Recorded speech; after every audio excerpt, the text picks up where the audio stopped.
Bom, camaradas, é uma honra ter todo mundo aqui e nesse evento tão importante que foi custoso, porque a agenda do nosso caro Breno Altman ela é sempre lotada e repleta. Então a gente foi remarcando e felizmente eu temos aqui hoje ainda com grande dificuldade, porque lá em São Paulo, devido à chuva, atrasou o primeiro voo, perdeu, daí conseguimos um outro que saiu atrasado. Então, mas chegou. Aqui está ainda bem, né? Então, eu vou dar uma saudação inicial, depois nós faremos apresentações. Mas, então, já convidaria, né, para vir à mesa o próprio Breno, a nossa presidente do sindicato que cede esse espaço e que possibilitou esse evento. E sim, pode ser, né? A Maria Cristina.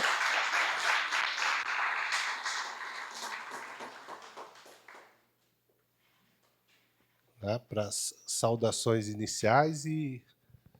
Cris,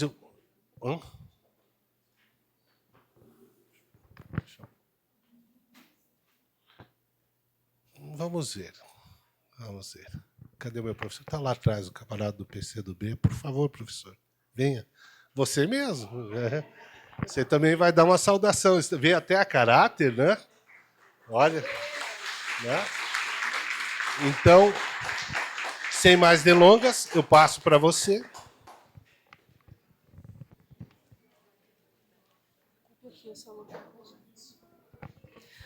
Pessoal, boa noite. Eu vou falar de pé, porque eu estou bem cansada hoje. E de pé a gente até elabora melhor. Primeiro, agradecer o Breno por ter feito todo esse esforço, né? Podia ter perdido o voo e continuado lá em São Paulo, mas fez esse esforço de vir aqui, até porque para nós é muito importante te ouvir. Claro que a gente consegue te ouvir em diversos canais aí pelas redes, porque tem bastante conteúdo do Breno, mas é mais importante ainda que a gente consiga ouvir as provocações ao vivo e poder devolver algumas provocações para você também, porque eu imagino que uma das principais intenções e principais desafios que nós temos é olhar para 2026, pensar na campanha de 2026, olhar para os movimentos, partidos e sindicatos dos quais fazemos parte e pensar quem nós seremos, né? O que faremos em 2026? O que faremos enquanto indivíduo e o que faremos enquanto representantes de algum grupo organizado, seja sindicato, seja um movimento. E aí, Breno, tem muita coisa acontecendo, né? Muitos temas. Reforma tributária, a tecnologia, os juros, o sistema financeiro. E aí a gente precisa compreender quais desses temas serão o nosso norte para o próximo ano, quais desses temas serão relevantes para a gente reeleger um governo de esquerda, para que a gente não se perca aí dentro da intenção individual de cada um ou da intenção dos lugares que nós representamos, mas que a gente consiga promover um debate que nos una em prol de um entendimento do que será importante enfrentar o ano que vem, né? Onde nós devemos, eu vou te fazer uma pergunta já de início, então, onde nós devemos gastar a nossa energia no próximo ano para reeleger um governo de esquerda e seguir construindo o país que nós queremos, porque ainda não é o país que nós queremos, né? Ainda não conseguimos ter políticas públicas adequadas, ainda temos pessoas passando fome, fora da escola. Então, eu penso que esse debate precisa partir de uma intenção que seja a união de um grupo em prol de um projeto para além daquilo que nós acreditamos individualmente, deixar aquilo que nos separa de lado e focar naquilo que nos une para entrar em 2026 de forma muito fortalecida. E eu penso que essa força só se dá a partir da união das nossas ideias e entendendo que algumas coisas vão ter que ficar para trás agora no Natal, em 2025, para a gente conseguir enfrentar 2026 de forma mais organizada. Obrigada mais uma vez e obrigada a vocês, né, por terem aceitado também o convite do sindicato e da federação e estar aqui hoje mais uma vez num evento com o sindicato, prestigiando essa figura tão importante e saindo daqui com um compromisso. Toda vez que a gente promove um evento aqui no sindicato, eu sempre digo, temos um compromisso. Nós temos que sair desse evento com o compromisso de ser diferente, de não sair daqui da forma que nós entramos. Nem que você saia com raiva do que você vai ouvir, para que com raiva você vá buscar uma resposta para aquilo e dizer, eu vou falar para a Cris que não era aquilo, mas você saiu diferente do que você entrou. Obrigada, gente.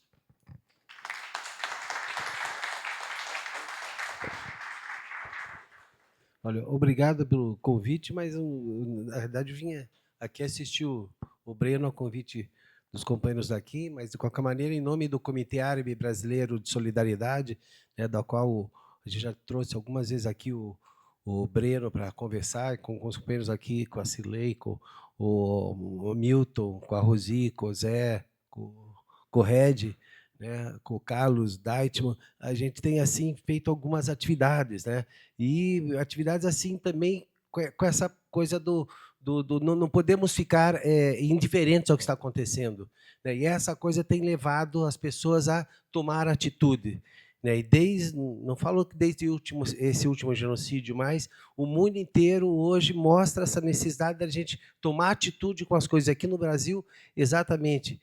Esse ano e ano que vem, né, eu já aproveito para pedir até desculpa aqui pelo Alid, né, o Alid não pôde ficar, que a irmã dele foi operada e ele precisa cuidar dela aqui em Curitiba, né, os filhos estão fora, tá, ele tem que ficar cuidando com ela.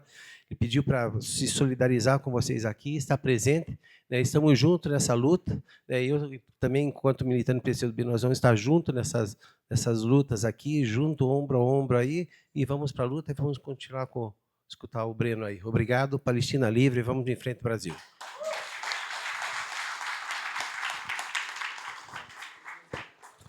Bom, ainda hoje, eu revi um dos vídeos do Breno, ainda do 247.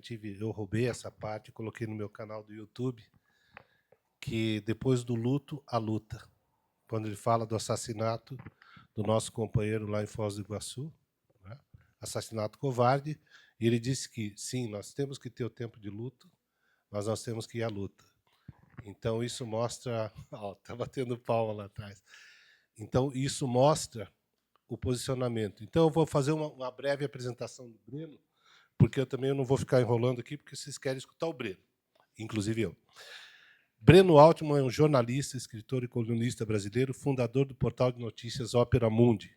Ele é conhecido por sua forte posição crítica ao sionismo, que descreve como uma ideologia racista e colonial, defendendo o antisionismo como a posição correta em relação a Israel e ao conflito na faixa de Gaza. Essa postura o levou a enfrentar denúncias e processos judiciais, ou seja, perseguição, né? Principalmente por parte das organizações israelenses, sionistas, claro, e de sua defesa, que o acusam de antissemitismo, um absurdo, né? Enquanto ele e seus apoiadores afirmam que as acusações são uma tentativa de censura política e ideológica. Em 2023, publicou o livro Contra o Sionismo, que já está esgotado, então ele não... Até a gente conversou, então as pessoas estão frustradas. Isso quer dizer que você virá para uma segunda vez para fazer um relançamento do livro e fazer uma noite de autógrafos. Então, com vocês, Breno Altman, né? E seja bem-vindo. Muito obrigado por ter vindo.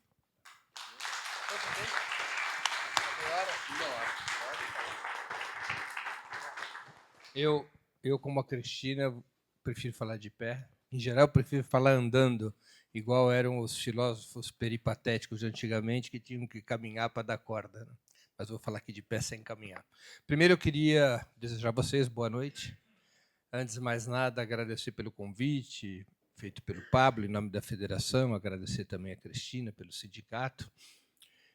E eu vou começar a minha exposição, primeiro, marcando o tempo aqui para não exagerar. Quando alguém diz para mim que eu posso falar o quanto eu quero, é capaz de eu falar muito tempo. Então, vamos aqui controlar o tempo. Eu acho que nós devemos, para uma análise adequada do que está a se passar no Brasil e de quais são os dilemas, as tarefas, as lutas de 2026, antes de mais nada, nós temos que dar uma olhada na situação internacional. Nós temos que entender a situação internacional, porque, talvez mais do que em qualquer outro momento da história brasileira, o cenário internacional tem um grande peso no que está ocorrendo no Brasil. Como é que nós poderíamos definir o atual contexto internacional?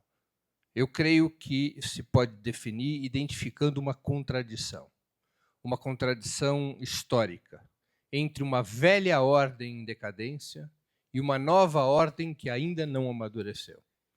E essas duas ordens estão em disputa. Qual é a velha ordem em decadência? É aquela ordem que se consolida em 1991 com o colapso da União Soviética e a vitória na Guerra Fria do sistema imperialista liderado pelos Estados Unidos. Ali se consolida uma ordem unipolar, assim denominada exatamente porque apenas uma superpotência sobrevivia no planeta e ela tinha o monopólio das grandes decisões. Ela tinha as cartas para reger o ordenamento mundial. É isso que acontece em 1991. Se encerra o ciclo da Guerra Fria e se inicia a ordem unipolar. Se ultrapassa a bipolaridade entre o sistema socialista liderado pela União Soviética e o sistema capitalista comandado pelos Estados Unidos, e o que vem no lugar é a ordem unipolar criada em 1991. As lideranças do sistema imperialista, os pensadores norte-americanos e ocidentais de forma geral, consideravam que aquela ordem estabelecida em 1991 seria eterna. Houve até mesmo um filósofo e politicólogo norte-americano de origem japonesa, chamado Francis Fukuyama, que então produziu um ensaio, e do ensaio depois veio um livro, ambos com o mesmo título, que era O Fim da História. O que ele queria dizer com o fim da história? Derrotada a União Soviética, o mundo havia chegado na sua última estação, a democracia liberal e a economia capitalista de mercado. Não se poderia pensar além dessas fronteiras. Essas fronteiras tinham sido definitivamente vitoriosas. Era uma tese fortíssima, próprio da euforia da vitória sobre a União Soviética na Guerra Fria.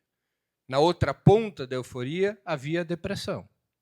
As forças de esquerda no mundo haviam sofrido um grande baque e muitos setores de esquerda aceitavam a tese do fim da história. E nós passamos a assistir, no interior dos grandes partidos de esquerda, um processo de acomodação.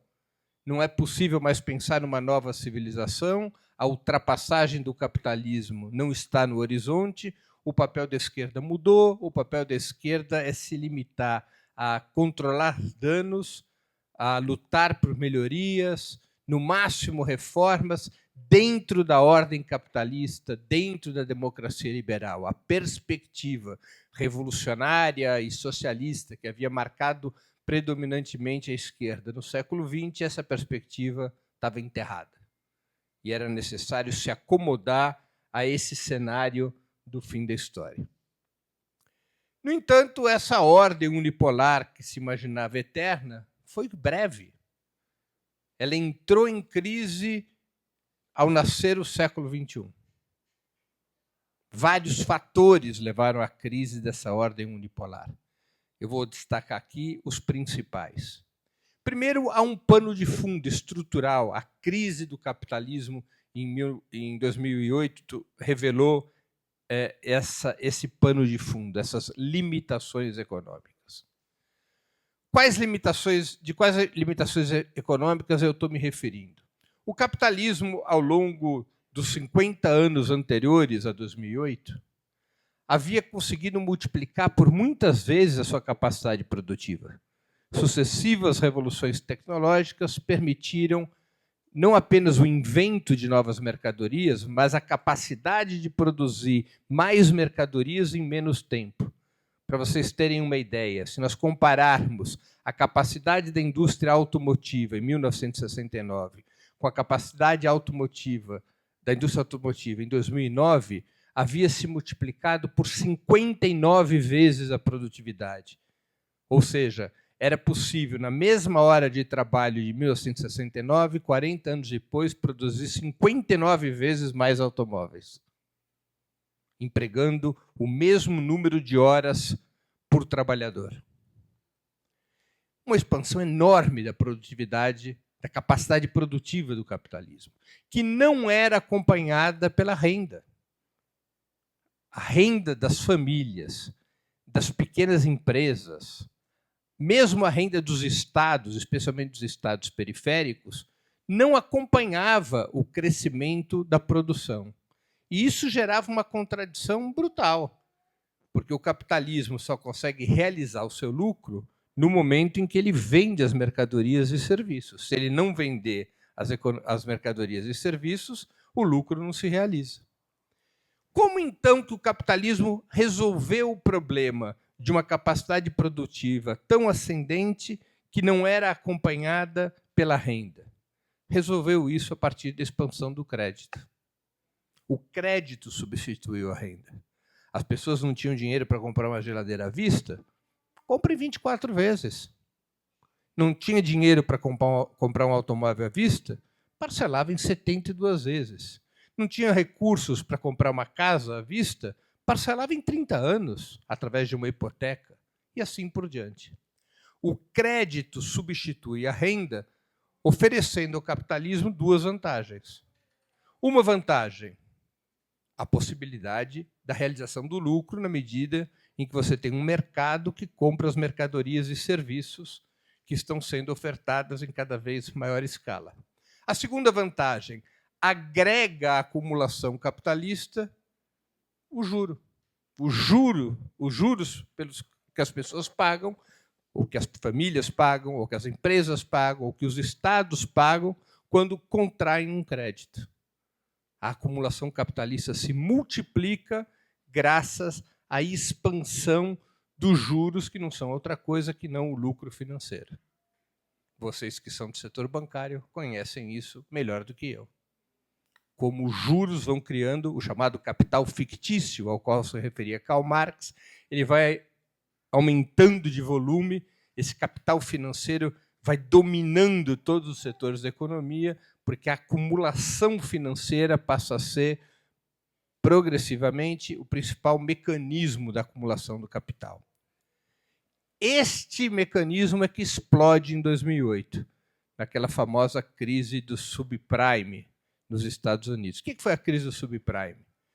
Uma expansão acelerada do crédito que, num certo momento, o mercado financeiro se dá conta que esse crédito não tinha mais como ser honrado. Não havia, as pessoas não tinham renda para arcar com os juros daqueles empréstimos. E era necessário que o capital financeiro se recolhesse, porque no horizonte estaria um prejuízo gigantesco. E ao se recolher o capital financeiro, ou seja, ao se interromper as renovações de crédito, o sistema explode, antes dele ser reorganizado. O sistema explode. E desta explosão, o capitalismo até hoje não se recuperou. Porque a explosão do sistema de crédito provocou uma mudança de tendência na acumulação capitalista. O capitalismo deixou de ter uma tendência expansionista de busca de novos mercados e da expansão dos mercados existentes para realizar seus lucros. O capitalismo abandona essa tendência e a substitui por uma outra tendência, que é a tendência de cortar os custos de produção para poder recuperar o lucro capitalista. Na medida em que não era mais possível expandir como antes o mercado, para que a taxa de lucro se mantivesse, só havia um caminho predominante, que era cortar os custos de produção. E o que são os custos de produção? Salários, direitos dos trabalhadores, impostos, mas para cortar impostos tem que cortar ou privatizar os serviços públicos e assim por diante. Produzir tinha que ficar mais barato, para que o lucro se mantivesse, ainda que a produção já não subisse na mesma escala de antes. Além de recortar custos de produção, o capitalismo tinha que encontrar fontes de energia e matérias-primas mais baratas. Isso significava aumentar a agressividade imperialista contra as nações do Sul global, porque é nessas nações do Sul global que nós temos as principais fontes de energia, como o petróleo, e também as principais matérias-primas do mundo tecnológico moderno. Os minerais raros, os minerais nobres, os minerais não hidrocarbonetos que sustentam a moderna indústria. Portanto, os países capitalistas centrais precisavam abocanhar na periferia do sistema onde nós nos encontramos essas matérias-primas e essas fontes de energia para viabilizar e baratear a sua produção. Então, essa é uma segunda tendência depois de 2008. O imperialismo, como fenômeno histórico, ele fica cada vez mais agressivo. Cada vez mais agressivo. Terceiro, havia muito capital acumulado nas potências centrais do capitalismo. E esses capitais, para eles terem rendimento, eles precisavam de novos negócios.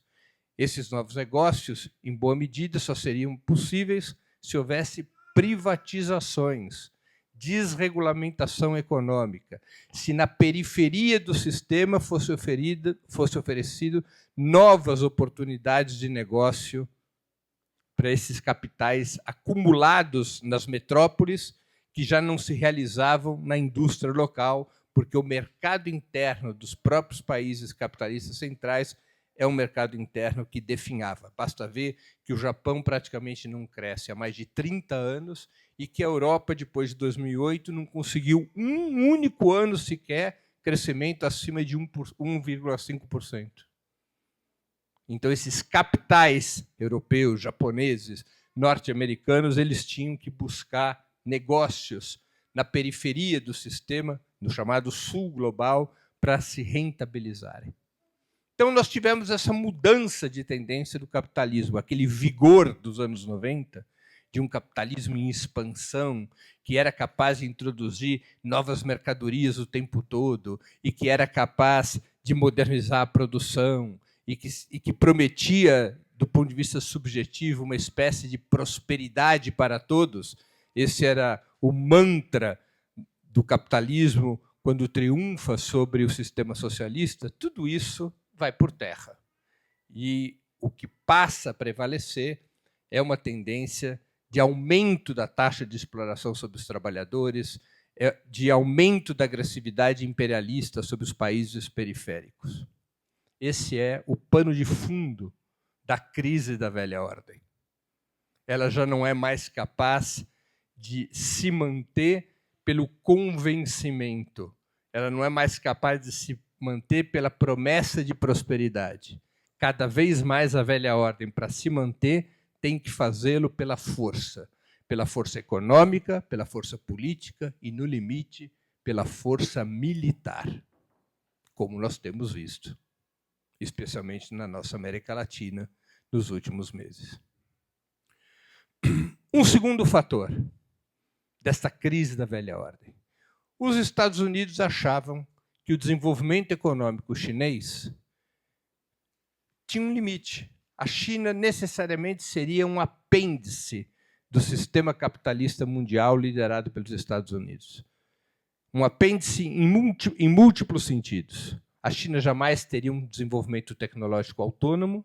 A China jamais seria capaz, portanto, de produzir mercadorias com alto valor agregado.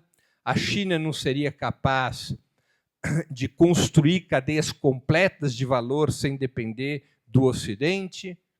A China só funcionaria, o desenvolvimento chinês, se atrelado aos Estados Unidos. E mais cedo ou mais tarde, esse desenvolvimento econômico, nessas condições, destroçaria, desidrataria a hegemonia do Partido Comunista Chinês e ocorreria na China o que tinha ocorrido nos países do antigo sistema socialista. Ocorreria restauração capitalista, não apenas no plano econômico, mas também no plano político. Foi talvez a mais equivocada previsão da história, porque a China não se desenvolveu como os norte-americanos imaginavam. A China foi capaz de ter um desenvolvimento econômico autônomo. A China construiu esse desenvolvimento com base em soberania tecnológica. A China foi capaz de construir cadeias completas de valor. A China foi capaz de ter um desenvolvimento autônomo de tal sorte que não apenas as relações entre a China e os Estados Unidos se alteraram internamente à China, como também no plano exterior. Internamente, porque, como vocês acompanham pelos números, a China se transformou na grande fábrica do mundo. A China, que antes importava tecnologia e capitais para desenvolver ramos inteiros da indústria, como o ramo automobilístico, passou a ter sua própria indústria automobilística. Aqui em Curitiba, a gente anda e vê a BYD e outras fábricas chinesas cada vez ganhando mais terreno em relação às fábricas americanas e europeias e até japonesas. Nós estamos vendo um crescimento de uma indústria automobilística chinesa que simplesmente não existia antes. Agora é uma indústria que tem 15, 20 marcas e algumas delas já se aproximam e até ultrapassam as principais marcas mundiais. Se nós formos olhar para os carros elétricos, a BYD já é a principal empresa do mundo. Então, a China foi capaz de criar autonomamente ramos industriais inteiros, desenvolvimento tecnológico autônomo. A China deixou de ser uma exportadora de mercadorias de baixo valor agregado. Aqueles entre nós que somos um pouco menos jovens devemos estar lembrados daquelas lojinhas 0,99 do governo Fernando Henrique, nas quais 95% dos produtos eram chineses, né? A China abastecia aquelas lojinhas. Quando muito, a China abastecia roupas de má qualidade, né? Aquelas roupas chinesas que a gente usava uma vez uma camiseta, botava na máquina de lavar e a camiseta deixava de existir, né? Era rigorosamente uma camiseta descartável, né?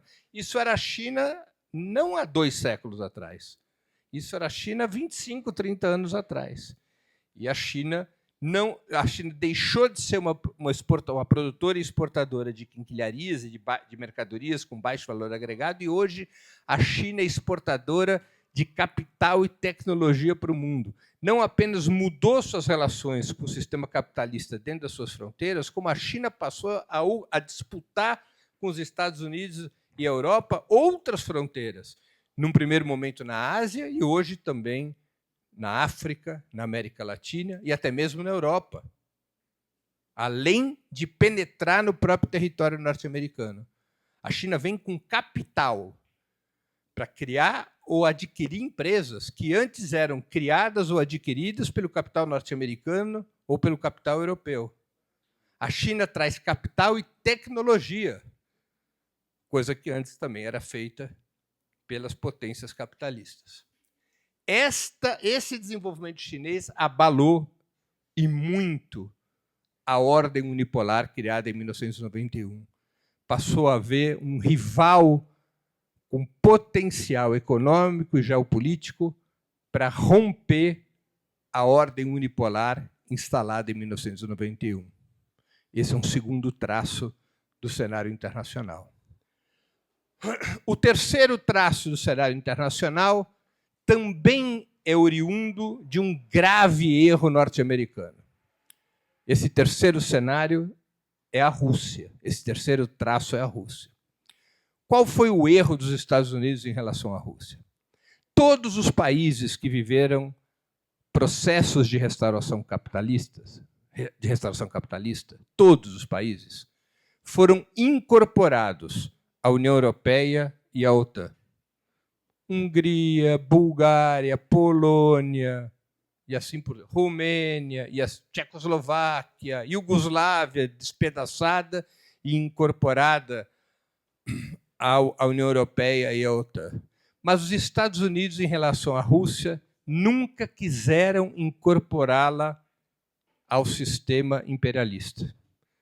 Por um cálculo de que, por sua história, por seu poderio nuclear, por sua dimensão geográfica, por sua proximidade com a China e a possibilidade de construir um bloco, por várias razões, os Estados Unidos tiveram, em relação à Rússia, uma política de colocá-la de joelhos, de desidratar a Rússia, de impedir que a Rússia se desenvolvesse, de impedir a Rússia de ter relações normais com a Europa e com os Estados Unidos, e de colocar a Rússia sob permanente pressão militar, expandindo as fronteiras da OTAN, quando o compromisso dos governos norte-americanos nos anos 90 tinha sido o de não fazê-lo, ou seja, o compromisso era de que a OTAN não se estenderia até as fronteiras russas. Os países ex-socialistas que viveram processos de restauração capitalista, esses países não se incorporariam à OTAN, muito menos as ex-repúblicas soviéticas. E foi tudo ao contrário. Os Estados Unidos e a OTAN foram avançando em direção à Rússia. A Rússia insistiu para se integrar ao sistema imperialista. Há uma entrevista de Vladimir Putin, feita para o jornalista norte-americano Tucker Carlson, em que ele conta isso, no início dos anos 2000, ele dizendo que a Rússia queria ingressar na OTAN, que a Rússia queria ingressar na União Europeia, que a Rússia queria ser normalizada. Na entrevista, o Putin, até com humor, diz: nós dissemos para os norte-americanos, nós já temos burguesia, nós já somos um país capitalista, nós não somos mais um inimigo do sistema capitalista, por que nós não podemos pertencer à OTAN e à União Europeia? Mas a estratégia norte-americana era de manter a Rússia como um cão bravo na coleira e com focinheira, e dando ração a conta-gotas, para que esse cachorro nunca fosse forte o suficiente para se rebelar contra o seu dono. O fato é que, diante dessa situação, especialmente depois da eleição de Putin, a Rússia falou: ok, não nos querem integrados, nós vamos caminhar com as nossas próprias pernas. Mesmo sendo um país no qual se restaurou o capitalismo, o fato é que Putin lidera a Rússia para construir um Estado nacional forte, reorganiza a economia russa a partir das suas capacidades econômicas, fundamentalmente petróleo e gás, aumenta o peso do Estado na economia, refazendo, desfazendo o que havia acontecido nos anos 90 com as reformas liberais, e reorganiza as Forças Armadas russas. E há um momento simbólico no qual esse vetor, o vetor russo, tem importância na crise da velha ordem. Eu acho que tem até data. É o dia 24 de fevereiro de 2022. Acontece um fato fundamental e que, na minha opinião, quando os historiadores forem cuidar do atual período histórico, eu tenho a impressão que essa data, 24 de fevereiro de 2022, será escolhida como a data em que acabou a velha ordem unipolar. O que aconteceu no dia 24 de fevereiro de 2022? A Rússia invade a Ucrânia. E a Rússia quebra o monopólio da guerra, que antes era exercido apenas pelos Estados Unidos, desde 1991. Desde 1991, somente os Estados Unidos eram capazes de impor seus objetivos e interesses através da guerra. E isso era uma vantagem extraordinária. Quando você tem o monopólio da guerra, você dá as cartas no mundo.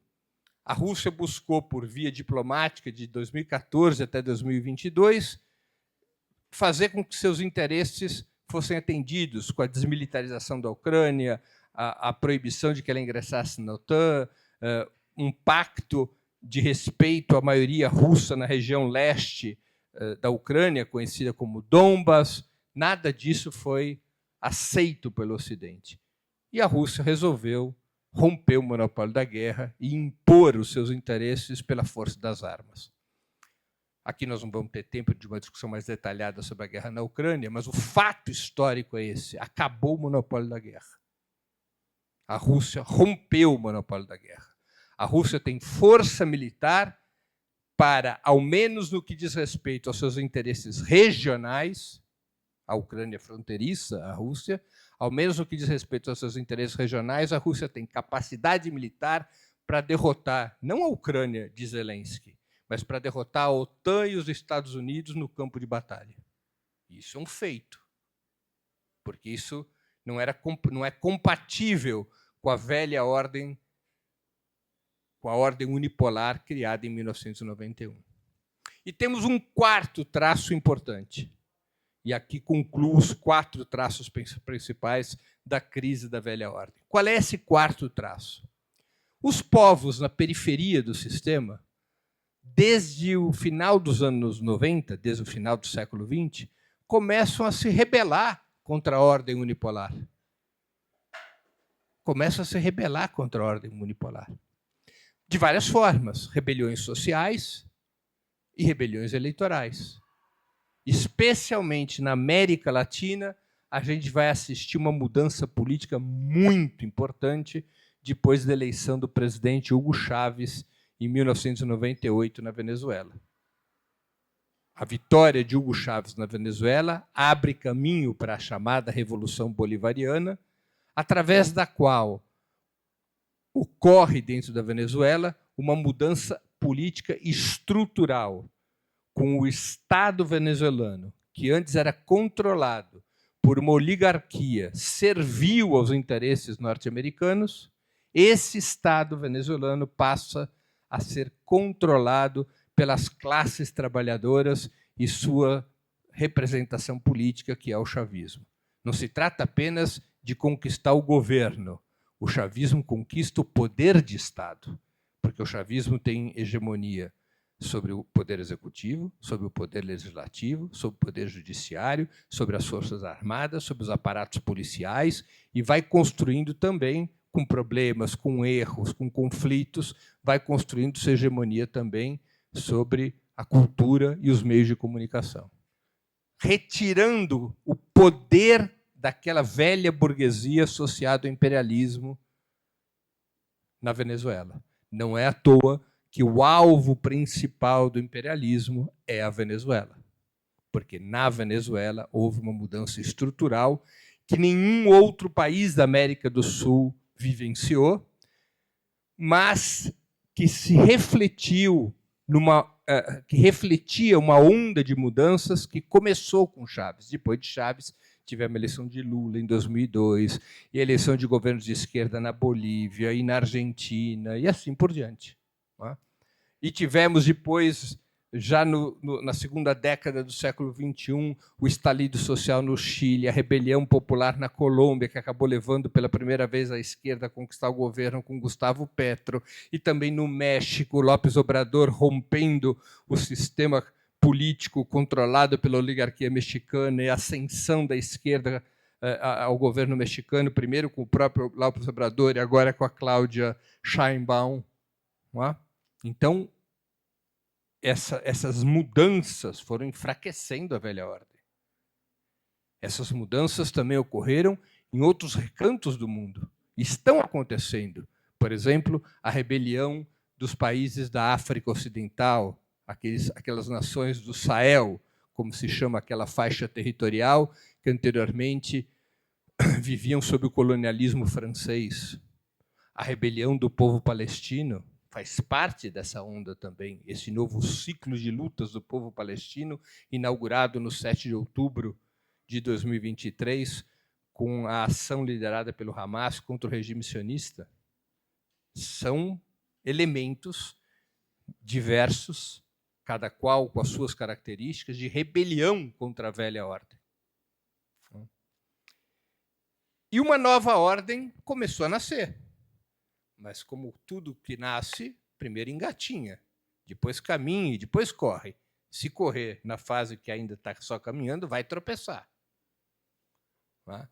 Essa nova ordem vai surgindo sob a liderança chinesa, isso é inequívoco, a partir da constituição de um campo anti-imperialista ou de um campo contra-hegemônico. Não é um sistema. Não é um sistema. Vejam a diferença fundamental. Na Guerra Fria, nós tínhamos o confronto entre dois sistemas. O que é um sistema?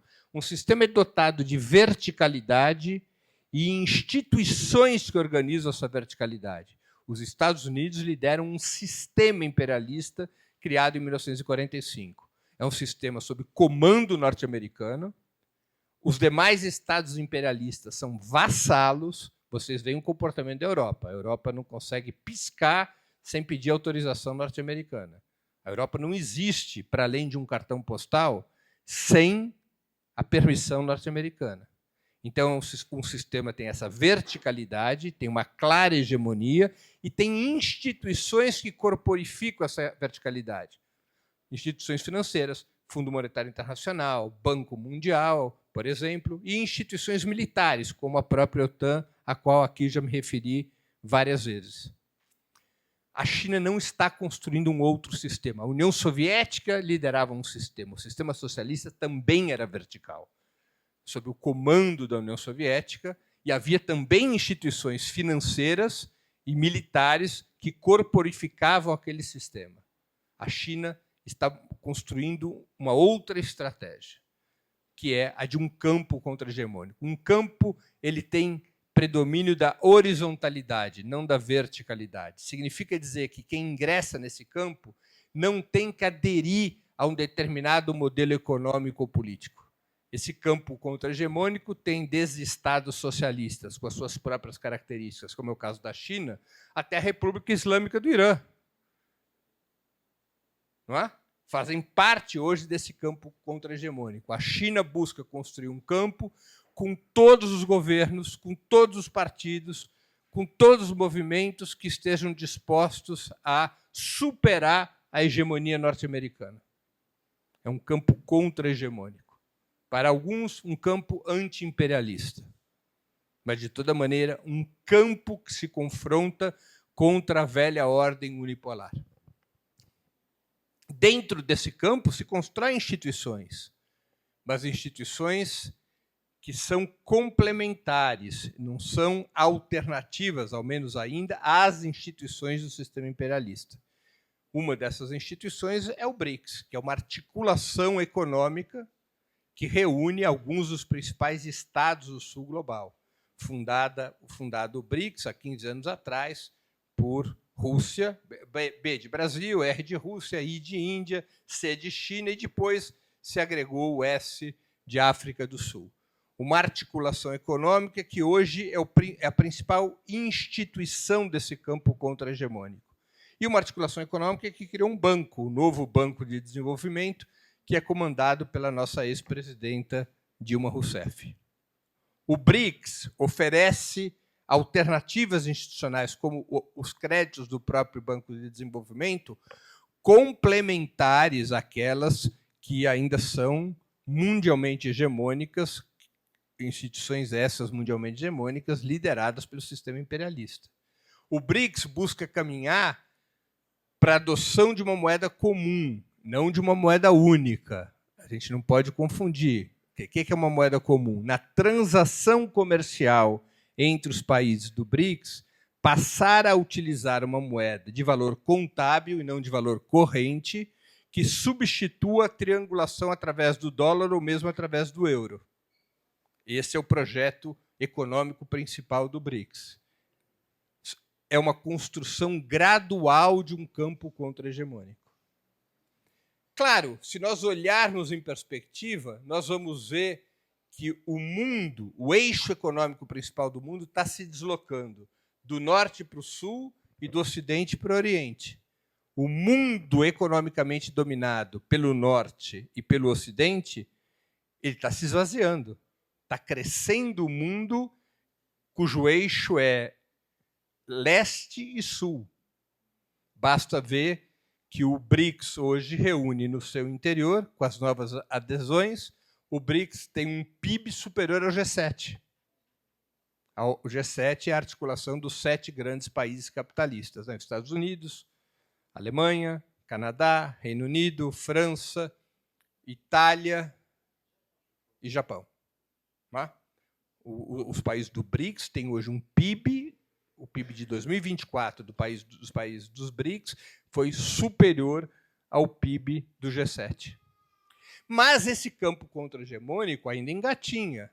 Ele está passando por testes geopolíticos nos quais ele é reprovado. A questão palestina é um deles. Quem dá as cartas na questão palestina? São os Estados Unidos. Qual foi a real resistência do campo contra-hegemônico, do sul global, dos países do BRICS em relação à questão palestina? Nenhuma. Nenhuma. Agora, Um novo teste está em curso, que é a Venezuela.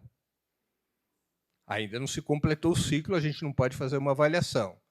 Mas eu tenho certeza que muitos de nós, se não todos nessa sala, já olham assim para ver qual vai ser a reação do BRICS e do Sul Global e já, putz, a vida, será que não vão fazer nada? Será que os Estados Unidos vai poder fazer o que bem entende e nenhuma reação real ocorrerá? A gente já está até como gato escaldado, né? Mas são sinais de um campo contra-hegemônico que ainda não amadureceu, que ainda não se consolidou, que ainda vive contradições próprias do seu desenvolvimento e outras contradições próprias do seu modelo. Por exemplo, como seria possível ter uma posição comum sobre a questão palestina se a Índia tem um governo abertamente pró-Israel? Olha a contradição. O governo indiano é abertamente pró-Israel. É difícil, esse modelo de campo contra-hegemônico, ele tem essas contradições. Não ocorria isso no sistema socialista.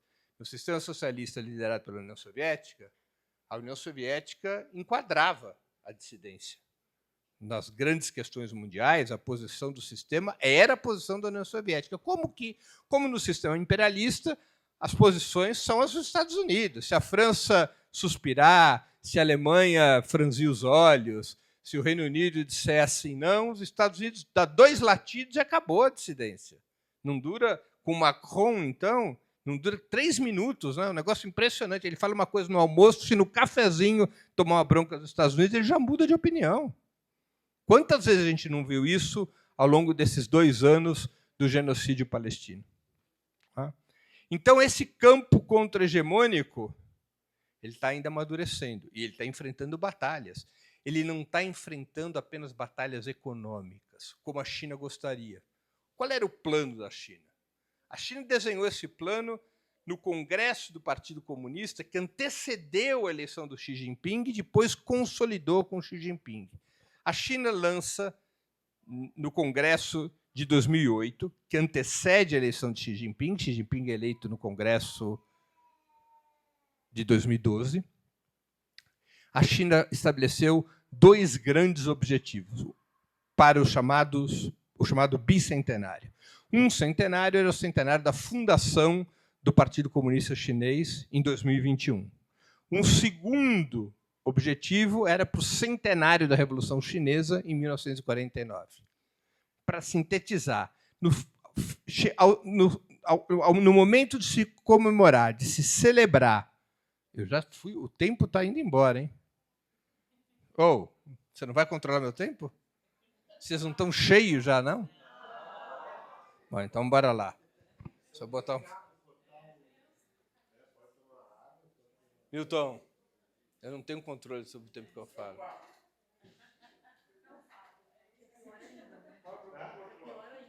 Para lá. Vamos adiante. Quando chegasse ao centenário da Revolução Chinesa, a China deveria ter um país economicamente próspero, uma sociedade moderadamente desenvolvida e forças armadas imbatíveis. Quando os Estados Unidos leram as resoluções do Congresso de 2008 do Partido Comunista Chinês, falou: nós não vamos ficar esperando até 1949, né? Especialmente a frase forças armadas imbatíveis. Nós não vamos esperar a China se desenvolver ao ponto de poder rivalizar militarmente conosco para agirmos. E os norte-americanos desatam uma estratégia de precipitar o conflito com a China, de utilizar suas reservas de poder para impedir que a China chegasse nesses objetivos traçados pelo Congresso de 2008. O que os Estados Unidos fizeram? Começa lentamente no próprio governo de Obama, acelera claramente no primeiro mandato de Donald Trump, continua no mandato de Biden e agora acelera outra vez.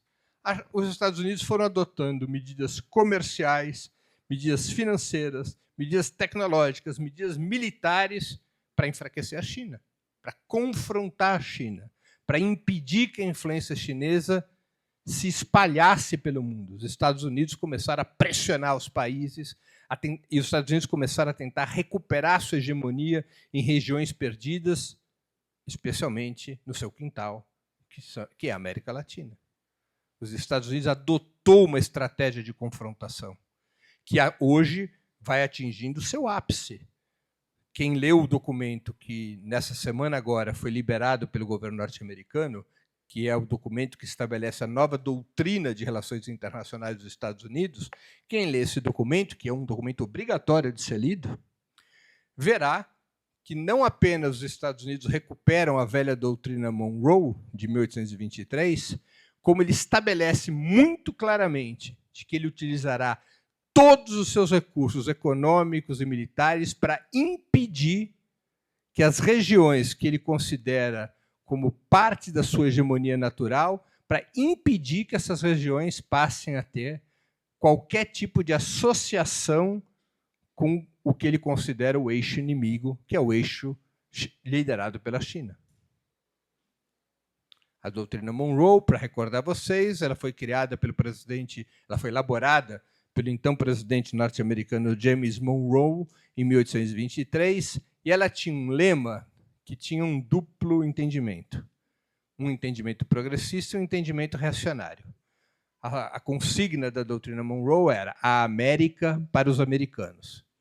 Havia um elemento progressista, porque os Estados Unidos, o que eles queriam, o que o governo norte-americano da época queria, era expulsar os europeus das Américas. Os europeus ainda eram uma força colonial expressiva nas Américas. Queria expulsar espanhóis, ingleses, holandeses, franceses. Agora, havia um elemento reacionário, porque, no fundo, a frase era a América para os americanos do Norte. Não é? Ou seja, era a ideia de que as Américas eram o território natural da hegemonia norte-americana. Então, esses são os ingredientes do cenário internacional. E esse cenário internacional ele vai se definindo numa série de frentes de batalha. Claro que tem a frente de batalha econômica, a frente de batalha tecnológica, a frente de batalha financeira, a frente de batalha institucional, a frente de batalha diplomática. Essas duas tendências, a velha ordem decadente que quer se manter e se recuperar, e a nova ordem que quer emergir e se ampliar, esse choque dessas duas tendências ela ocorre em todos os ambientes, até nos ambientes esportivos, culturais, mas é fundamental nesse processo a disputa territorial. É o controle de territórios. Muita gente aqui deve ter jogado War, né? Bom, a gente ganha o jogo se a gente domina territórios. Ou seja, se a gente ganha essa disputa, quem tem maior capacidade, ou quem vier a ter maior capacidade de ter sob sua hegemonia territórios. Não se trata, ao contrário do War, de conquistar territórios, mas de fazer com que territórios se subordinem a uma determinada hegemonia ou a uma determinada ordem mundial. Essas batalhas ocorrem tanto por via militar, repito, como na Palestina, na Ucrânia, e também ocorre por via eleitoral, social. A luta de classes ela se expressa no plano internacional sob múltiplas facetas, igual ela se expressa dentro de um país. A luta de classes dentro de um país se expressa em termos sindicais, em termos eleitorais, em termos sociais, em termos culturais, às vezes em termos militares, não é? Em países que enfrentaram guerras civis nos seus processos sociais, e no mundo também não é diferente. Claro, a luta de classes no plano internacional é mediada pelos Estados. A classe trabalhadora não enfrenta a burguesia diretamente no plano internacional. Nós não temos notícias de uma greve geral mundial. Não existe um programa reivindicativo comum para as classes trabalhadoras de um grupo grande de países semelhante, porque as circunstâncias nacionais são sempre muito diferentes. A luta de classes ela ocorre no plano nacional e internacional mediada pelos Estados. É a mediação dos Estados que transporta a luta de classes ao plano internacional. Eu sei que companheiros e companheiras há companheiros e companheiras que têm outro tipo de opinião a esse respeito, especialmente aqueles que foram formados na tradição trotskista, mas essa não é a minha opinião. E, creio eu, não é a realidade. Ou seja, a luta de classes no plano internacional ela é necessariamente mediada pelos Estados. E, portanto, a disputa desses Estados é fundamental. De um lado e de outro, conquistar aliados. Deslocar Estados, cada um dos lados, para o seu campo. E, por isso, batalhas eleitorais em países importantes são tão relevantes. E por isso que as eleições no Brasil serão decisivas no ano que vem. Os Estados Unidos estão tentando recuperar influência e hegemonia na América Latina. Houve um momento, há não muito tempo atrás, na verdade, há bem pouco tempo atrás, eu estou aqui falando há 1 ano e meio atrás, houve um momento em que as 6 maiores economias da América Latina, as 6 maiores economias da América Latina estavam sob governos de esquerda há 1 ano e meio atrás. Brasil, México, Argentina, Colômbia, Venezuela e Chile. As 6 maiores economias da América Latina estavam sob governo de esquerda. Logo depois, perdeu-se a Argentina. A Argentina já não está mais sob governo de esquerda. É muito provável que, nesse domingo agora, percamos o Chile. É praticamente uma pule de 10, como se diz no jockey, que o candidato da extrema-direita vencerá as eleições no Chile, no domingo. E é um candidato, José Antônio Cast, não me levem a mal, o Bolsonaro pareceria um social-democrata de esquerda, perto de José Antônio Cast. Ele reivindica a ditadura pinochetista, ele aparece na televisão brindando pelo Pinochet em 2 datas ao ano, a data de nascimento de Pinochet e a data do golpe, de 11 de setembro de 73. O pai dele foi soldado do exército nazista. É uma figura barra pesada. A situação a próxima eleição é a Colômbia, primeiro turno em maio, segundo turno em junho. Não é um cenário tranquilo, embora o candidato de esquerda esteja na frente das pesquisas, o Ivan Cepeda.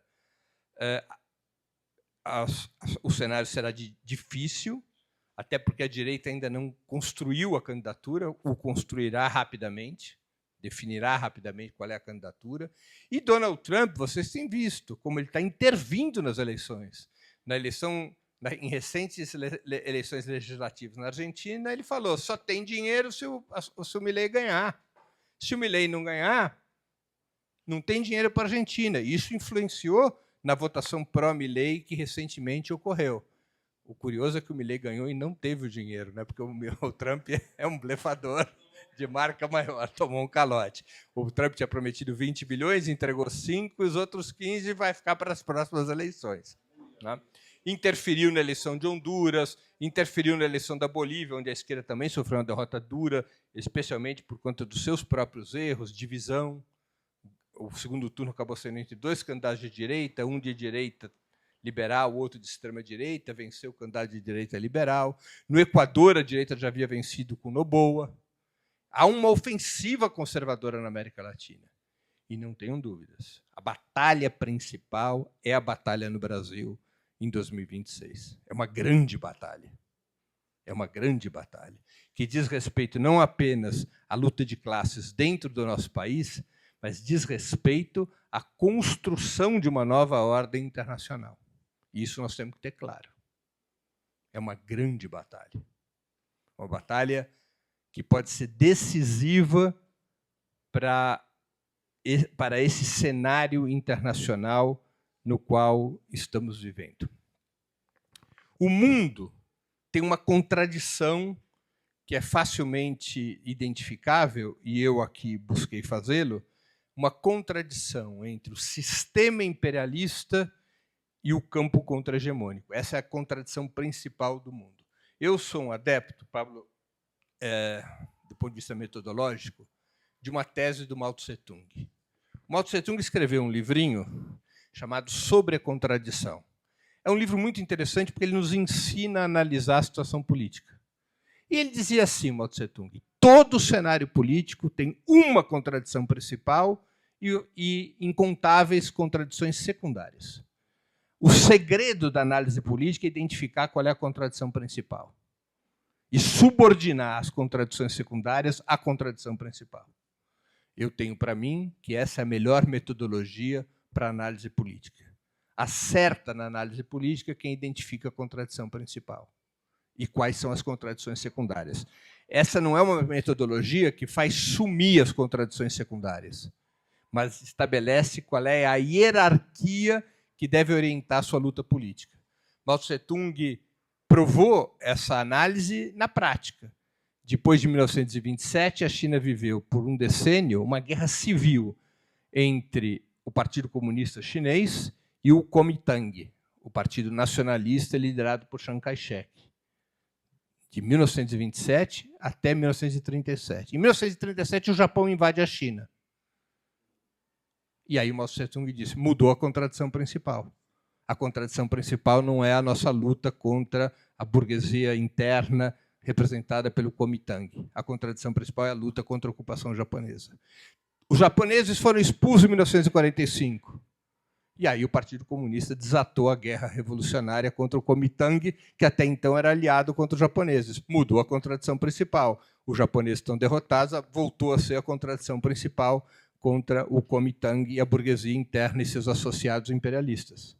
Então, vejam, essa arte de identificar a contradição principal, ela é fundamental em qualquer análise política. A contradição principal no plano internacional, na minha opinião, é a contradição que opõe imperialismo e anti-imperialismo. O sistema imperialista liderado pelos Estados Unidos e o campo contra-hegemônico que tem como principal nação, como principal Estado, a China. Isso nos ajuda a compreender e a responder questões. Muita gente de direita, muitos liberais, até gente de esquerda bem intencionada diz: como é que vocês apoiam o Irã contra os Estados Unidos ou o Irã contra Israel, se no Irã ali se pratica políticas bárbaras em relação aos homossexuais e até em relação às mulheres? A nossa resposta é: ok, é verdade, nós não temos concordância com o regime, com a República Islâmica do Irã em uma série de aspectos, mas o Irã está no campo contra-hegemônico. E a contradição principal hoje é a luta contra o sistema imperialista norte-americano. Na luta contra o sistema imperialista norte-americano, a República Islâmica do Irã é um aliado. Aliás, diria até, do ponto de vista factual, eu não estou aqui fazendo juízo de valor, talvez o destacamento mais avançado da luta anti-imperialista seja o Irã, como provou no enfrentamento contra Israel e em outros episódios. Mesmo o Irã tendo as contradições internas que tem.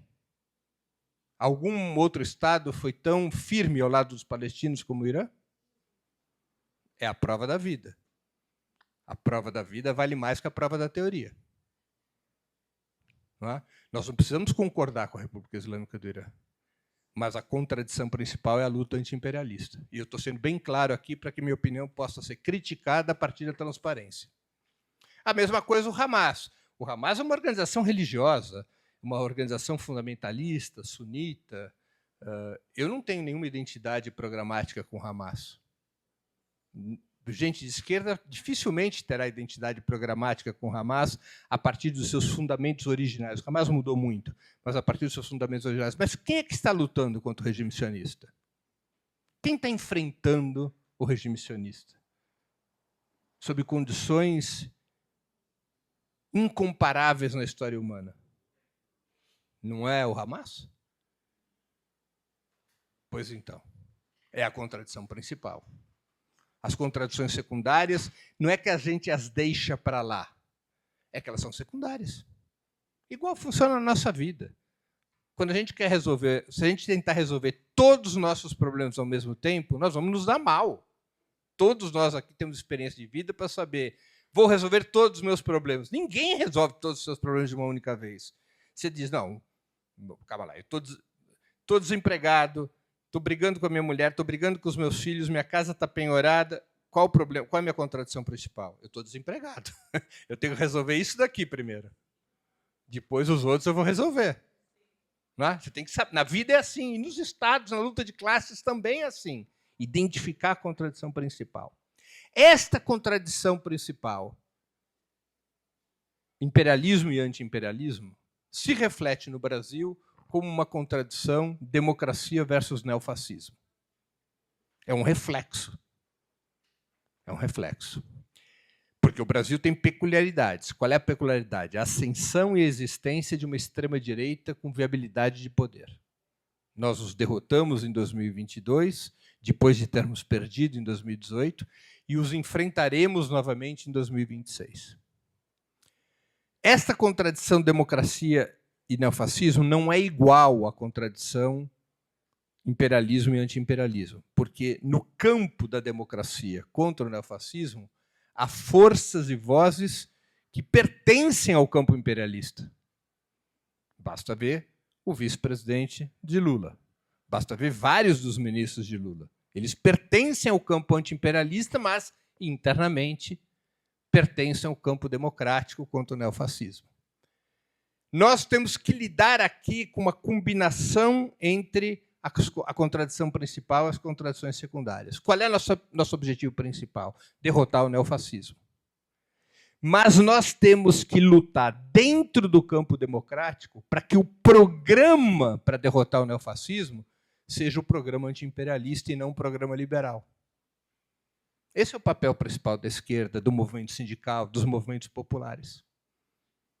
Ao mesmo tempo que construímos a unidade para derrotar o neofascismo, nós temos que disputar dentro do campo democrático o rumo dessa luta contra o neofascismo. O rumo liberal não nos interessa. Ele é insuficiente. Não representa os interesses anti-imperialistas e não representa os interesses da classe trabalhadora. O rumo que nós queremos para a luta democrática contra o neofascismo é um rumo democrático e popular. É um rumo anti-imperialista. O primeiro governo do presidente Lula, que vai para o seu último ano, as eleições são daqui a pouco, pessoal. Nós estamos indo para o Natal e depois a gente vai para o Ano Novo, e nós sabemos que o Brasil tem um relógio estranho, porque até o Carnaval o relógio fica parado. Quando a gente voltar ao mundo, no pós-Carnaval, as eleições vão ser dali a 8 meses. Vai ser mais rápido a eleição presidencial do que a gravidez. Em 8 meses tem uma eleição, de fevereiro a outubro. Nós já estamos na disputa eleitoral. Todas as principais notícias já têm a ver com a disputa eleitoral. O primeiro governo do presidente Lula, ele foi um governo com muitas dificuldades. Muitas dificuldades. A esquerda está muito longe de ter maioria no parlamento, ao contrário, a esquerda representa menos de 1/3 do parlamento, tanto na Câmara quanto no Senado. O governo de frente ampla viabilizou a derrota contra Bolsonaro, mas promove internamente travas para políticas mais avançadas. É muito heterogêneo. É mais difícil, num governo desse tipo, exercer um centro de comando. O sistema político brasileiro foi mudado a partir de 2015. Nós não temos mais aquilo que se chamava de presidencialismo de coalizão, porque boa parte do poder executivo foi transferido para o parlamento através das emendas impositivas. Nós não vivemos, em parte pelas dificuldades, em parte por opções do próprio governo, nós não vivemos um clima de mobilização popular para tentar romper de fora para dentro a correlação de forças. Em parte, há problemas reais na sociedade. Em parte, o governo fez uma opção por não ter esse tipo de mobilização. Ao contrário do que fez, por exemplo, o governo de Gustavo Petro na Colômbia. Gustavo Petro na Colômbia enfrenta uma situação parlamentar parecida com a de Lula. Não é? Gustavo Petro tem até menos representação parlamentar na Câmara Baixa e na Câmara Alta do que tem o Lula. Mas ele fez uma opção por colocar a presidência a serviço da mobilização popular, para pressionar o parlamento de fora para dentro. Como a gente já fez aqui, por exemplo, na Constituinte, em 87, 88. Isso não é algo estranho na história brasileira. Quem aqui está na luta sindical desde aquela época, e acho que alguns estão, devem se lembrar como é que num congresso constituinte tão atrasado como aquele, no qual a esquerda não tinha 40 deputados, como é que a gente arrancou aqueles direitos? Como é que a gente arrancou o SUS? Como é que a gente arrancou tantas coisas avançadíssimas na Constituição brasileira? Porque o movimento sindical botou para quebrar. Porque a pressão sobre a Constituinte era demoníaca. O plano de caça aos deputados da direita começava na casa deles. Eles saíam da sociedade, na porta de casa tinha um piquete. Vote a favor do SUS. O sujeito chegava no aeroporto, mais outro piquete. Vote a favor do SUS. E, além do vote a favor do SUS, o Milton deve estar lembrado, o cartaz dos caras, dos traidores. Você não tinha paz. Teve muito deputado conservador que votou pelo SUS porque estava com medo. Isso é bom. Quando a classe trabalhadora é capaz de impor medo do outro lado, a gente avança. Não é? Claro. Então, essas circunstâncias, na campanha eleitoral, a gente tem que tentar girar. Foi um governo, como dizia o próprio slogan, foi um governo de união e reconstrução, não foi um governo de transformação. O programa que o PT aprova no final de 2021 chamava-se Reconstrução e Transformação.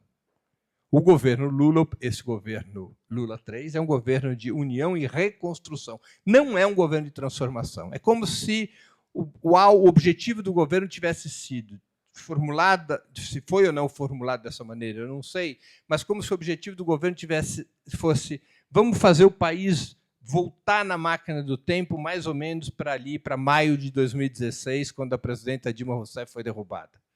Vamos tentar restabelecer as condições que nos foram tiradas pelo golpe de 2016 e depois pelo governo Bolsonaro. Nem isso pôde ser feito, porque a gente não conseguiu revogar e nem se tentou revogar reformas que mudaram profundamente a luta da classe trabalhadora, como a reforma trabalhista, ou a reforma previdenciária, ou nós substituímos a lei de teto de gastos por um sistema mais maleável, mas que ainda se mantém preso ao mecanismo da limitação dos gastos públicos através do novo arcabouço fiscal. Não é? Nós fizemos um governo limitado que conseguiu fazer muitas entregas à classe trabalhadora. Se nós compararmos o governo Lula com o governo Bolsonaro, a gente dá de goleada em todos os indicadores econômicos e sociais, em todos os indicadores econômicos e sociais, renda, emprego, retirada das pessoas da pobreza, da miséria e assim por diante, mas nós temos que ter consciência de que não se trata de um governo de transformação. É um governo que teve ali uma ação limitada pelas circunstâncias e pelas suas decisões. Nós temos que abrir uma nova temporada nessa campanha eleitoral. Nós temos que criar uma nova correlação de forças. E a classe trabalhadora tem um papel decisivo nisso.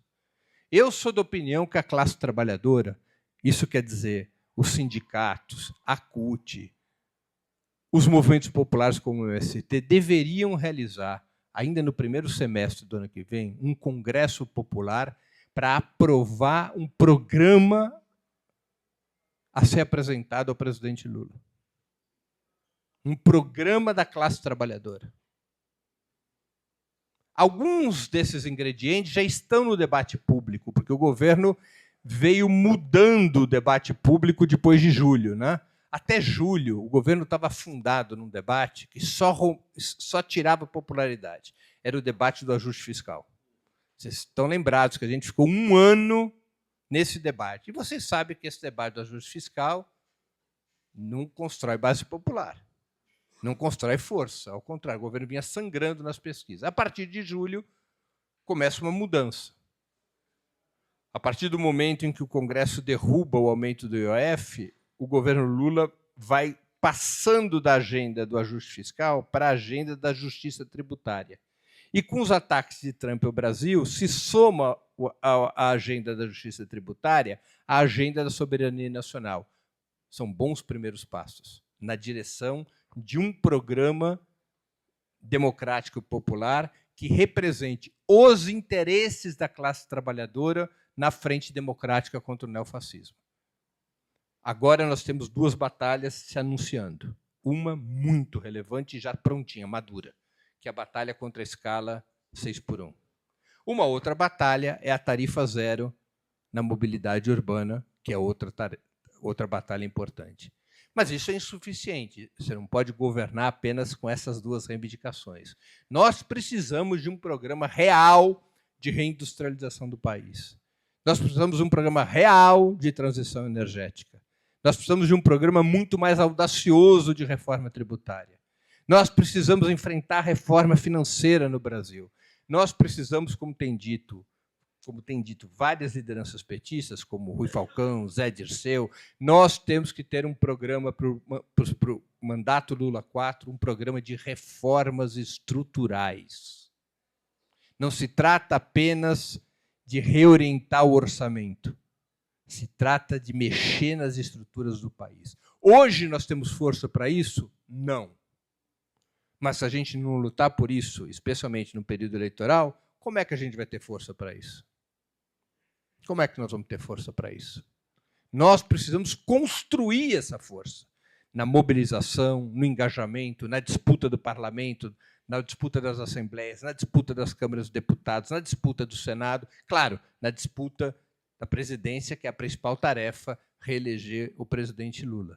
Mas nós precisamos vocalizar um outro discurso, um outro programa, uma outra via de combate ao neofascismo. Nós não podemos naturalizar que a única via de combate ao neofascismo seja o liberalismo.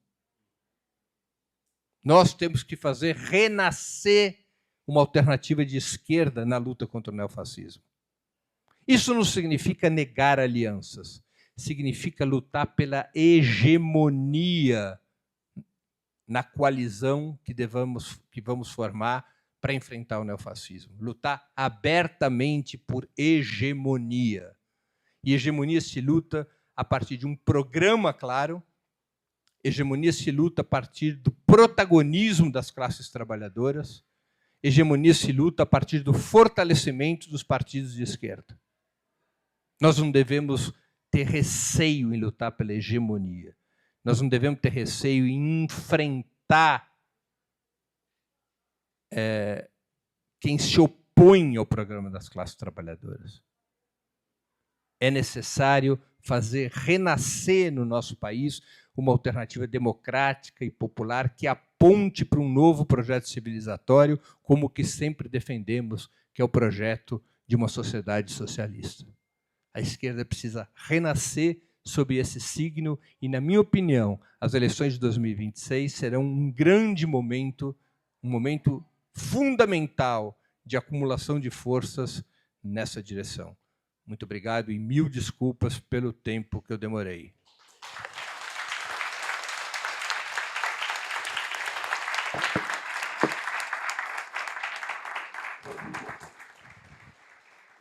Senhoras e senhores, nós tivemos uma longa explanação e eu acredito que, a exemplo do programa 20 minutos, que nunca dura 20 minutos, sempre vai muito além, né?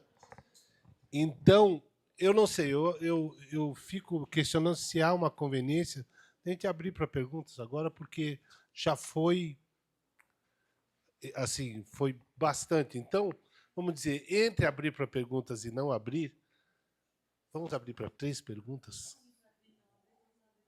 Para 3, assim, porque senão, se a gente botar para 20 perguntas, né? Mas assim, acho que 3, por quê? Porque nós temos um coquetel ali em cima também, e o nosso palestrante também passou por uma tarde bem complicada, né? Então, eu vou abrir para 3 perguntas. Um homem e uma mulher, e depois a gente sorteia. Vamos lá. Perguntas? As 3 primeiras. Por favor, a hora que vier aqui, perguntar o nome, ou falar o nome. 2 minutos. Por favor, é pergunta. Tá, gente? É pergunta, não é comício. Então, vamos lá. Meu caro Breno, a minha pergunta é bem breve. Meu nome é Valdir, sou professor de História aposentado. É o seguinte, para fazer um programa de governo interessante no segundo mandato do Lula, é preciso a gente ter uma Câmara de qualidade e um Senado de qualidade. Até em que ponto é possível formar essa Câmara e esse Senado?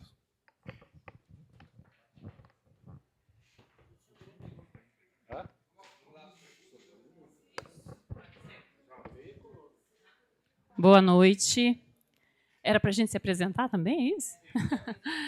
Meu nome é Marilda, eu sou filiada ao Partido dos Trabalhadores e das Trabalhadoras, militante feminista, secretária estadual de mulheres do PT Paraná.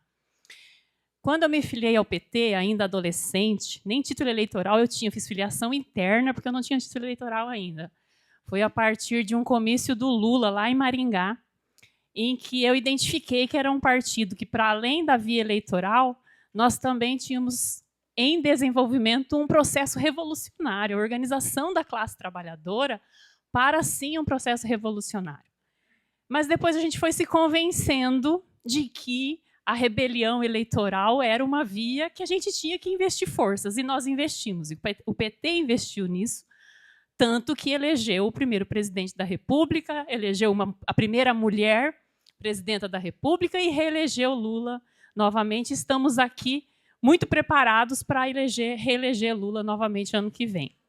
Sabemos das limitações desse espaço, que não é a revolução contra o imperialismo e contra as estruturas, mas que também produziram efeitos importantes para a vida da classe trabalhadora.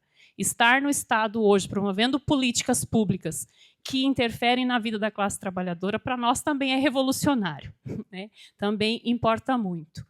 Mas eu quero trazer um elemento que também é pauta do partido e é pauta dos movimentos sociais e é pauta de quem quer derrotar o imperialismo e o neofascismo, que é reconhecer, sim, que todo esse processo opressor, controlador, da nova e da antiga ordem, tem pessoas descartáveis. A massa produtora que produz a riqueza do capitalismo é descartável, é controlável. E esta massa produtora tem gênero. Nós, mulheres, somos duplamente, triplamente, não dá nem para quantificar, exploradas por estas estruturas. Não é possível nós convivermos com uma cultura do estupro e do controle sobre os nossos corpos, com o aumento do feminicídio, como a gente tem debatido e destacado no nosso país nesses últimos dias. Não é possível que a gente discuta a organização e a emancipação da classe trabalhadora necessária sem identificarmos qual é a causa da violência contra as mulheres. Isso é um desafio. A gente não pode tratar a luta de classes e a luta contra o imperialismo sem demonstrar essas especificidades. Obviamente que a gente já evoluiu muito neste debate. Termos hoje, inclusive na rebelião eleitoral, a participação muito mais vista das mulheres e muito mais em condições hoje de disputar, inclusive, esse espaço, é também evolução desse debate, da nossa participação nesse processo. Mas nós ainda vivemos uma realidade que é de chorar. É de chorar ver todos os dias mulheres sendo violentadas e assassinadas, e não é só no Brasil, mas também no Brasil, que é a nossa casa, um espaço que a gente precisa, sim, se organizar para derrotar o imperialismo, mas para derrotar a cultura do controle sobre as mulheres.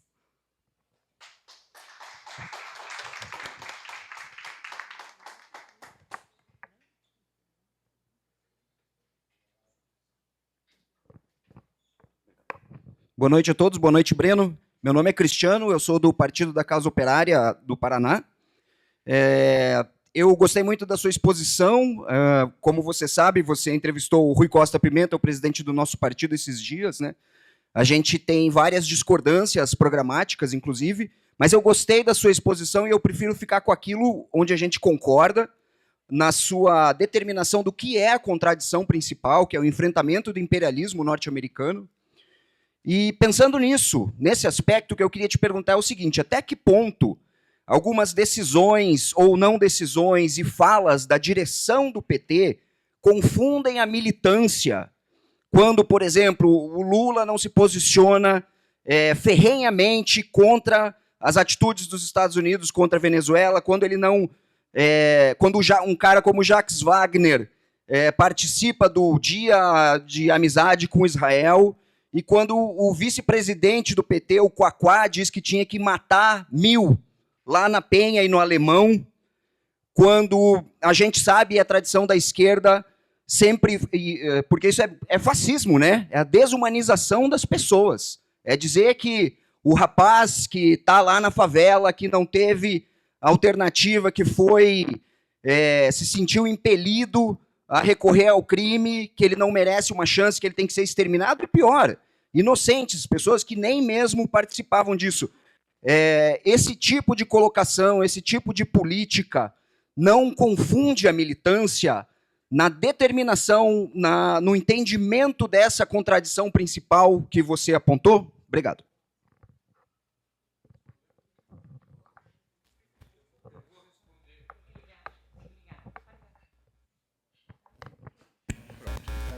Eu prefiro sim.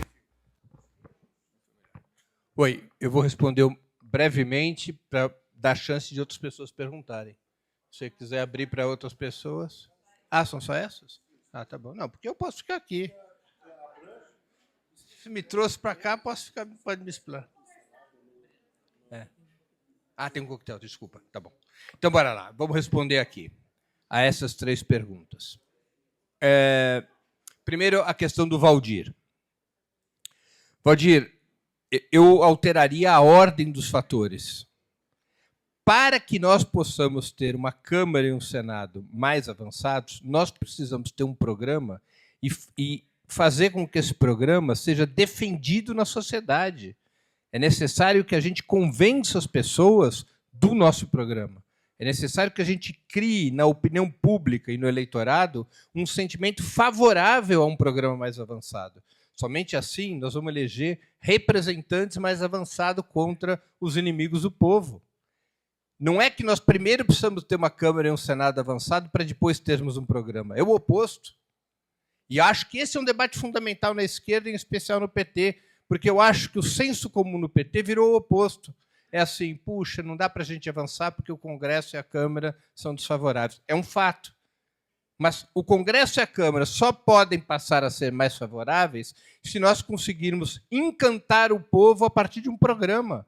Se a gente for capaz de reocupar os territórios como funcionava o PT nos anos 80, a partir de um programa.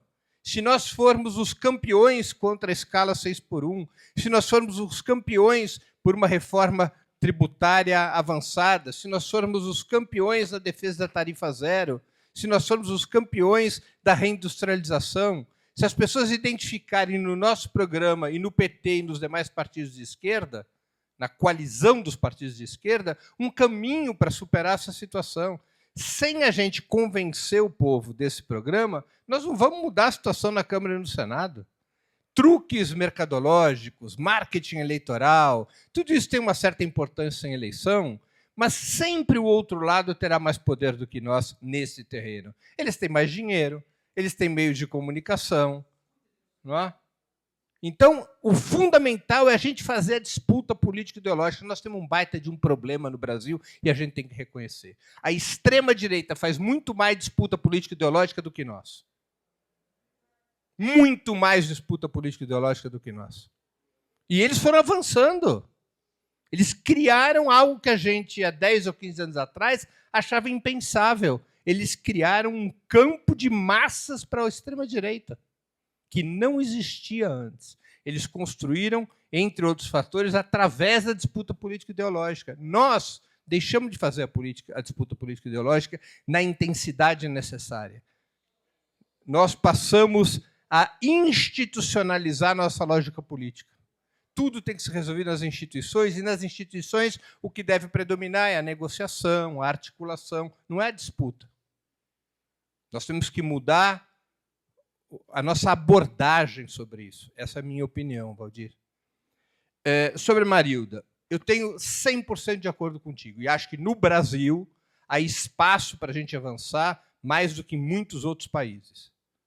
Agora, eu vou ser sincero. Eu vou dar um exemplo prático. Não sei se é a isso que você se referiu.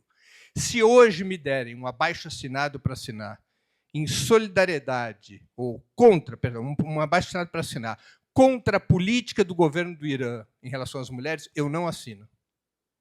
Porque enquanto o Irã estiver submetido às sanções e aos ataques norte-americanos e ao regime sionista, essa questão ela não pode ser usada para desgastar um país que tem um claro papel anti-imperialista. Se me desse mesmo abaixo-assinado para assinar no Brasil ou em qualquer outro país que não esteja sob as mesmas condições do Irã, eu assinaria imediatamente.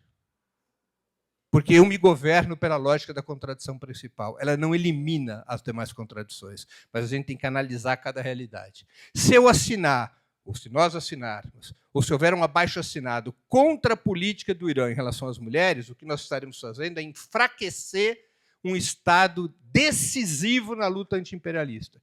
Então, eu vou engolir essa contradição, eu engoliria essa contradição, mas eu me guiaria pela contradição principal.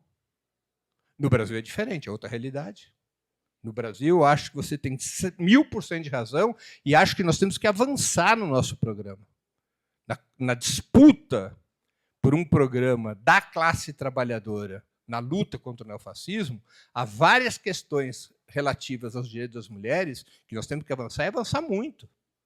Que nós temos que clarificar nossa posição e fazer a disputa na sociedade. O feminicídio é uma delas. Vimos as mobilizações agora no último final de semana. Temos que ter uma posição muito clara, porque a nossa realidade permite, sem que isso represente desmontar ou afetar a luta anti-imperialista. Essa é a minha lógica. Eu tento ser o máximo transparente possível, que é para não para ficar fácil ser criticado, se for o caso. Sobre o que o Cristiano falou. Veja, eu não tenho acordo ou simpatia por vários aspectos da política internacional do governo brasileiro. Aliás, eu acho que o maior erro jamais cometido pelo presidente Lula, não só pelo seu governo, é pelo presidente Lula em toda a sua trajetória, é a política em relação à Venezuela. Desde o momento em que recusou o reconhecimento da eleição de Nicolás Maduro, mesmo quando a Corte Suprema venezuelana já o havia reconhecido como vitorioso, e mais ainda quando vetou, e o veto foi por ordem presidencial, quando vetou o ingresso da Venezuela no BRICS. Essas medidas foram absolutamente condenáveis e afetaram, fragilizaram a Venezuela nesse momento, quando todos nós sempre soubemos que a Venezuela seria o alvo principal da escalada imperialista.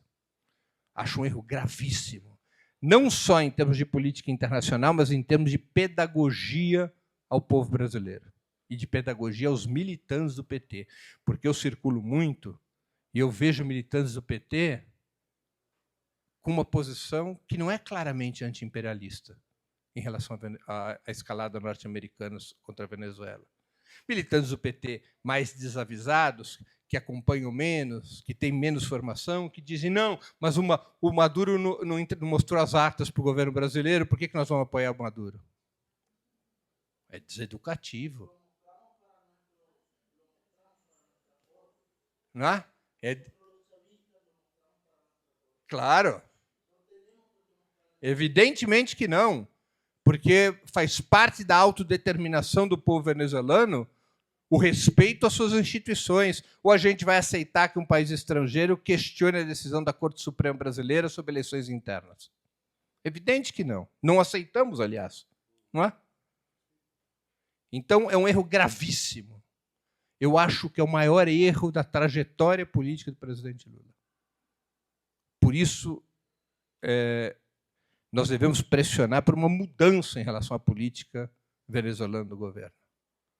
Mesmo o PT, recentemente, soltou uma nota a esse respeito, quando Donald Trump decretou o fechamento do espaço aéreo venezuelano. A nota do PT, como dizia o velho Gregório Bezerra, líder camponês lá de Pernambuco, é água de flor de laranjeira. Levinha. Não estabelece claramente do que se trata. A nossa posição tem que ser muito cristalina. Eu vou dizer com todas as letras o que eu penso. É assim. há duas grandes réguas morais e geopolíticas no mundo hoje. Uma é a questão palestina, a outra é a defesa da Venezuela. Essas linhas vermelhas não podem ser transpostas, especialmente dentro da esquerda. Não podem ser transpostas. Nós devemos estar solidários ao povo palestino de forma incondicional.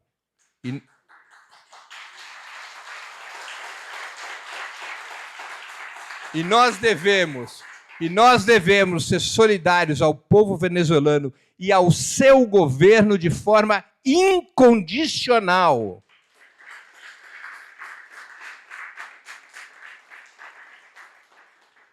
Não importam as divergências que eventualmente existam. Há uma situação que supera qualquer divergência. E acho que isso precisa ser retificado, na minha opinião. Você também perguntou sobre o caso do Quaquá, mas aí é um caso quase enfermiço, né? É complicado um partido de massas. O partido de massas como o PT tem suas vantagens e suas desvantagens. Uma das desvantagens é conviver, num certo momento, com posições exóticas, né? Com posições que ferem até o senso comum da esquerda, né? Em algum momento isso tem que ser resolvido. A posição do partido tem que ser clara. E eu acho que, em determinados casos, as pessoas têm que ser levadas ao Conselho de Ética do PT. A gente não pode aceitar tudo no PT. Nós não podemos aceitar posições que beiram aqueles valores ou que já abraçam aqueles valores da extrema-direita. Ou perdemos o sentido histórico, né? O sentido histórico do PT não é ganhar a eleição. O sentido histórico do PT não são as políticas públicas. O sentido histórico do PT, como a Marilda nos recordou aqui, é a transformação da sociedade, é o socialismo, é construir o caminho da Revolução Brasileira. O PT foi fundado desta forma.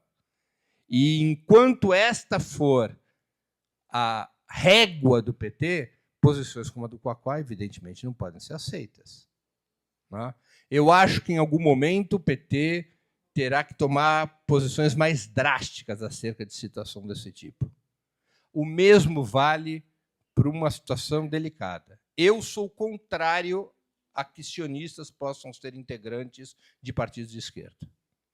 Se a minha opinião modestíssima, pessoal, fosse consultada, mesmo que isso significasse dor para o partido, eu creio que a direção do partido tinha que estabelecer um ultimátum em relação aos militantes que abraçam a doutrina sionista.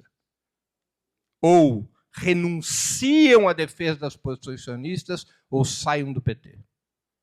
Essa é a minha posição. Vale para Jacques Wagner, para Clara Ante e para todos os demais. Eles têm que ter a chance de abjurar o sionismo. Mas, se decidirem não abjurar, o caminho é a porta de saída.